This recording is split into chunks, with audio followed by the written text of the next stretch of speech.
मुस्लिम देशों की आर्थिक पिच देगी एक जमीन पर नजर।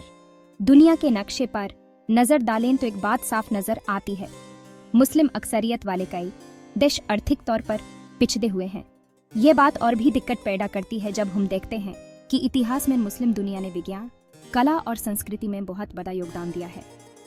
तो फिर ऐसा क्यों है कि आज कई मुस्लिम देश गरीबी, अनास्थिति और समस्याओं से जूझ रहे हैं? इस सवाल का जवाब कोई एक नहीं है, बल्कि यह एक जटिल और समस्याओं का नतीजा है जो सदियों से चलता आ रहा है। इस लेख में हम उन कारणों पर रोशनी डालेंगे जिनके चलते मुस्लिम दुनिया को आर्थिक मुश्किलों का सामना है। हम इतिहास के पन्ने पलटकर देखेंगे कि कैसे कभी समृद्ध सल्तनतें आज के कमजोर राष्ट्र बन गए। साम्राज्यवाद, राजनीतिक अनास्थिति और बाहरी दखलंदाजी, ये सब उन बातों में शामिल हैं जिन पर हम चर्चा करेंगे। हम ये भी जानेंगे कि कैसे ये स्थिति दूसरे मजहबी समुदायों से अलग है, जहां के देशों ने आर्थिक प्रगति की मिसाल कायम की है। लेकिन यह कोई दोष ढूंढने या तुलना करने की कोशिश नहीं है, बल्कि समस्या को समझने और उसके हल ढूंढने का एक प्रयास है। आखिर में हम कुछ सुझाव पर भी बात करेंगे जो मुस्लिम देशों को आगे बढ़ाने में मददगार साबित हो सकते हैं। शिक्षा, निवेश और सामाजिक सुधार, ये कुछ ऐसे क्षेत्र हैं जहां पर ध्यान केंद्रित करके हम एक बेहतर भविष्य की उम्मीद कर सकते हैं। मुस्लिम दुनिया की आर्थिक समस्याओं को समझने के लिए हमें इतिहास के पन्ने पलटने होंगे। कभी ये इलाका अपने वैभव और समृद्धि के लिए जाना जाता था। बगदाद, कोर्दोबा और दिल्ली जैसे शहर इल्म, कला और व्यापार के केंद्र थे। लेकिन वक्ती के साथ साथ ये तस्वीर बदलती गई। इस्लाम के सुनहरे दौर के बाद मंगोल आक्रमण और फिर यूरोप में रेनेसांस ने दुनिया का पावर बैलेंस बदल दिया। यूरोप के देशों ने समुद्र पर अपना प्रभुत्व बढ़ाना शुरू कर दिया और देखते ही देखते आसिया और अफ्रीका के बड़े हिस्से उनके कब्जे में चले गए। ये वो दौर था जब मुस्लिम दुनिया काफी हद तक यूरोपीय ताकतों के साम्राज्यवाद का शिकार हुई। भारत, इजिप्ट, अल्जीरिया जैसे देशों पर सदियों तक विदेशी राज रहा, जिससे उनके संसाधनों का शोषण हुआ और उनकी अर्थव्यवस्थाएं तबाह हो गई। साम्राज्यवाद के इस दौर ने मुस्लिम दुनिया के सामाजिक ताने बाने को भी छिन्न भिन्न कर दिया। शिक्षा व्यवस्था को कमजोर कर दिया गया, पुरानी संस्थाएं ध्वस्त हो गईं और सामड़े में फुट डालो और राज करो की नीति अपनाई गई। इस सब का असर यह हुआ कि जब आज़ादी मिली तो ये देश एक मजबूत नींव और संसाधनों के बिना ही खुद को एक नए दौर में पाया। दूसरी विश्व युद्ध के बाद जब साम्राज्यवाद का सूर्य अस्त होने लगा तो मुस्लिम अक्सरियत वाले कई देशों ने आज़ादी हासिल की। लेकिन ये आज़ादी अपने साथ नई चुनौतियां लेकर आई। जिन देशों ने सदियों तक विदेशी राज झेला था, उन्हें अपनी अर्थव्यवस्था, राजनीति और समाज को फिर से खड़ा करना था। ये काम आसान नहीं था। साम्राज्यवाद ने इन देशों को संसाधनों से खाली, शिक्षा में पिछड़ा और राजनीतिक रूप से अस्थिर बना दिया था। कई जगहों पर तो सीमाओं का निर्धारण भी इस तरह से किया गया था जिसे भविष्य में संघर्ष की संभावना बनी रहे।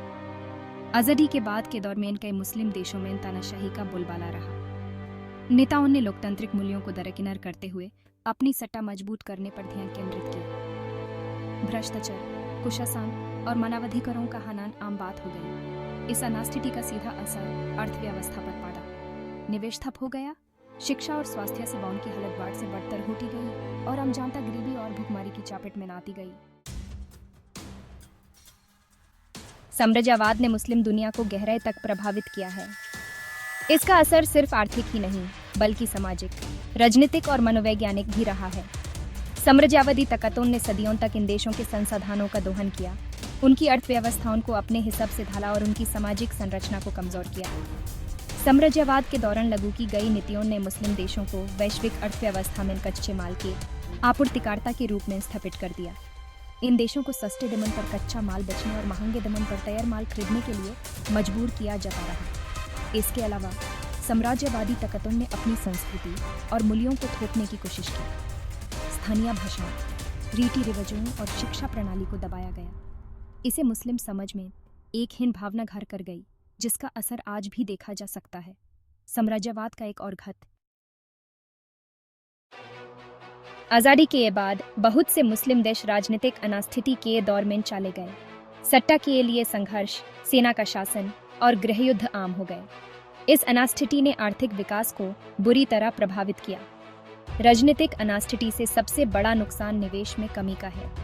जब कानून व्यवस्था खराब होती है और सरकारें अस्थिर होती हैं, तो निवेशक अपना पैसा लगाने से कतराते हैं।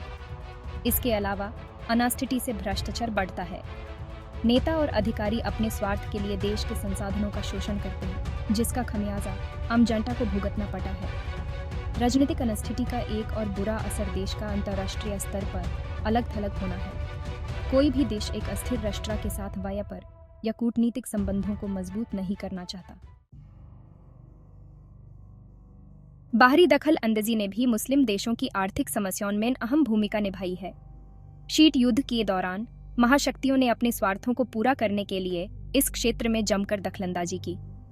कई सरकारों को गिराया गया, तख्ता पलट करवाए गए और विदेशी ताकतों ने गृह युद्धों को भड़काया। इसका उद्देश्य इन देशों को नियंत्रण में रखना और उनके संसाधनों पर कब्जा होना था। बाहरी दखल अंदाजी का एक और रूप आतंकवाद को बढ़ावा देना है। कुछ देशों ने आतंकवादी संगठनों को पनाह दी है और अपने स्वार्थों को पूरा करने के लिए उन्हें आर्थिक मदद दी है। इससे न सिर्फ मुस्लिम देशों में अनास्थिति फैली, बल्कि पूरी दुनिया में आतंकवाद का खतरा भी बढ़ गया। आज भी कई मुस्लिम देशों में विदेशी ताकतों की दखल अंदाजी जारी है। इस दखलंदाजी का लक्ष्य इन देशों को कमजोर रखना है ताकि उनके संसाधनों का शोषण किया जा सके। मुस्लिम देशों की आर्थिक समस्याओं पर चर्चा करते समय ये देखना भी जरूरी है कि दूसरे धार्मिक समुदायों ने कैसा प्रदर्शन किया है।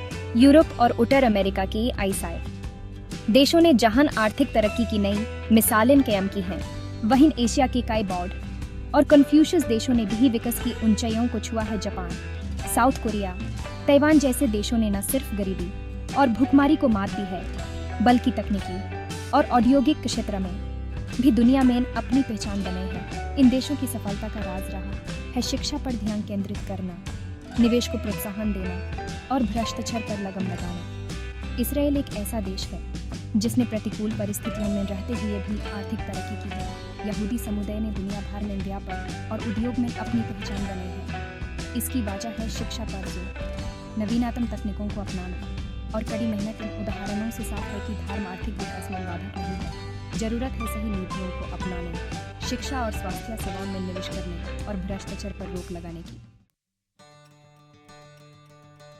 मुस्लिम देशों के लिए यह वेकिटी आत्मा मंथन का है।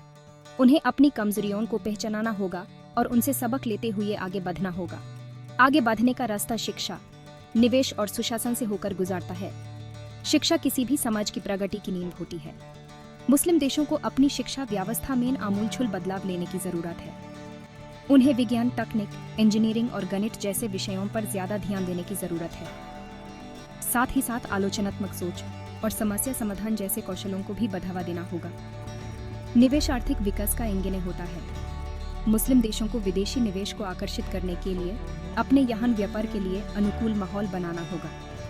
इसके लिए जरूरी है कि कानून व्यवस्था में सुधार हो, भ्रष्टाचार पर लगाम लगे और निवेशकों को सुरक्षा का एहसास हो। आर्थिक प्रगति के लिए निवेश और तथाहासी इंफ्रास्ट्रक्चर का होना बहुत जरूरी है। मुस्लिम देशों को इस दिशा में काफी कुछ करने की जरूरत है। उन्हें ऐसे प्रोजेक्ट्स में निवेश करना होगा जिससे रोजगार के अवसर पैदा हों, जैसे कि सड़कें, पुल, बिजली घर और बंदरगाह। इसके साथ ही उन्हें अपने नागरिकों को बेहतर शिक्षा और स्वास्थ्य सुविधाएं प्रदान करनी होंगी। शिक्षित और स्वस्थ आबादी ही देश के विकास में योगदान दे सकती है। तथाहासी के क्षेत्र में सुधार से न सिर्फ व्यापार और उद्योग को बढ़ावा मिलेगा, बल्कि ये आम जनता के जीवन स्तर को भी ऊपर उठाने में मददगार साबित होगा।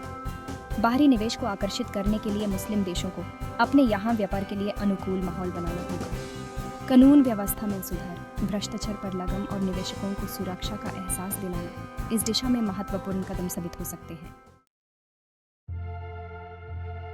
आखिर में मुस्लिम देशों को सामाजिक क्षेत्र में भी काफी कुछ करने की जरूरत है। शिक्षा, स्वास्थ्य और महिला सशक्तिकरण जैसे मुद्दों पर विशेष ध्यान देने की आवश्यकता है।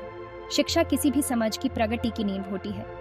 मुस्लिम देशों को अपनी शिक्षा व्यवस्था में आमूलचूल बदलाव लेने की जरूरत है। उन्हें विज्ञान, तकनीक, इंजीनियरिंग और गणित जैसे विषयों पर ज्यादा ध्यान देने की जरूरत है। साथ ही साथ आलोचनात्मक सोच और समस्या समाधान जैसे कौशलों को भी बढ़ावा देना होगा। महिलाओं को शिक्षित और सशक्त बनाना भी आर्थिक विकास के लिए बेहद जरूरी है।